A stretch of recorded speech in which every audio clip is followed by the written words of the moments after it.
Olá! Hoje a gente vai mergulhar em uma das obras sobre educação mais impactantes do século XX. Estamos falando de Pedagogia do Oprimido, de Paulo Freire. Lá em 1968, ele propôs algo bem radical, que a educação não serve para a gente se adaptar ao mundo, mas sim para transformar o mundo. Essa pergunta provocadora que está no centro de tudo o que Freire analisa. Ela nos força a questionar qual é o verdadeiro papel do conhecimento e do poder na nossa sociedade. Para a gente entender bem o pensamento dele, vamos passar por 5 ideias centrais. A gente começa com um mundo dividido, depois olha para a mentalidade do opressor e para o dilema do oprimido.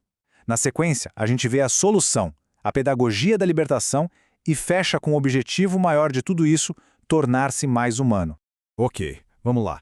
A primeira coisa para entender é que, para Freire, o mundo é definido por uma contradição fundamental, um conflito que, no fundo, afeta todo mundo. Freire acreditava que toda pessoa tem uma vocação para ser mais, para alcançar seu potencial máximo. Só que, segundo ele, os sistemas de opressão bloqueiam esse chamado, criando uma realidade de desumanização. E essa divisão cria dois papéis muito claros. De um lado, os opressores, que dão início à violência e tratam os outros como se fossem coisas. Do outro, os oprimidos, que são desumanizados nessa relação. É um ciclo que aprisiona os dois lados. Vamos agora tentar entender a mentalidade do grupo que tem o poder nessa dinâmica. Como é que eles enxergam o mundo? Freire resume a consciência do opressor de uma forma muito direta. Para eles, o mais importante não é ser, mas sim ter. O valor de alguém é medido pelo que essa pessoa possui, pelo controle que ela tem sobre o mundo e sobre os outros. Essa mentalidade é marcada por uma necessidade de controle que acaba transformando gente em objeto. Um amor pela dominação que Freire chama de necrófilo, e aquela crença perigosa de que a humanidade plena pertence só a eles. Ok, vamos virar a chave agora e ver como a coisa acontece do outro lado. O mundo interno de quem vive sob opressão é bem mais complexo do que parece.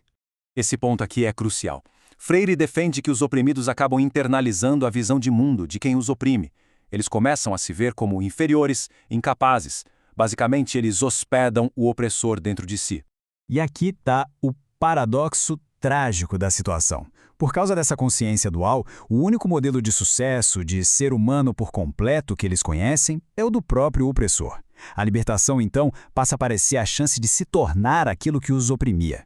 Isso leva a um outro conceito fundamental, o medo da liberdade. Porque a liberdade de verdade é arriscada.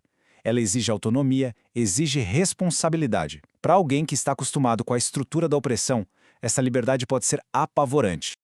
Então, como é que se quebra esse ciclo? É aqui que Freire propõe a sua abordagem educacional revolucionária, pensada exatamente para a libertação. O objetivo é a conscientização. E isso não é só sobre aprender a ler e escrever, não. É sobre aprender a ler o mundo, a entender as estruturas de poder que moldam a nossa vida e a se ver como alguém que pode mudar isso. Essa citação de um participante dos círculos de cultura do Freire captura o momento da conscientização de um jeito perfeito. É a passagem de simplesmente viver uma situação para passar a entendê-la criticamente. De repente, o que era invisível fica visível.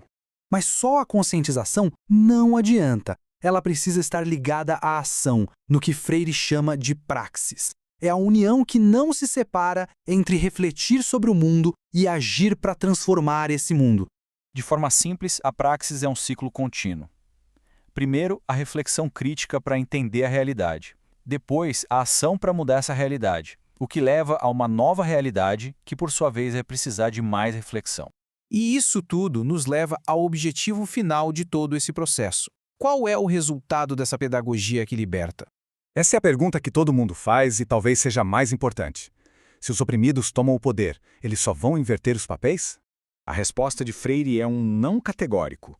O objetivo não é uma troca de lugares nesse ciclo de desumanização.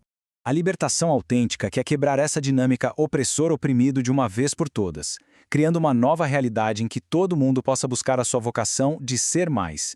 É um projeto para restaurar a humanidade de todos.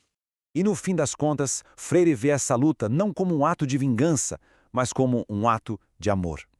É a luta para libertar não só os oprimidos, mas também para libertar os opressores da sua própria desumanidade.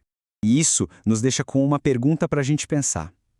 Trazendo as ideias de Freire para hoje, quais são as estruturas de poder, as coisas que a gente aceita sem questionar, que uma educação de verdade, uma educação crítica, poderia nos ajudar a enxergar pela primeira vez?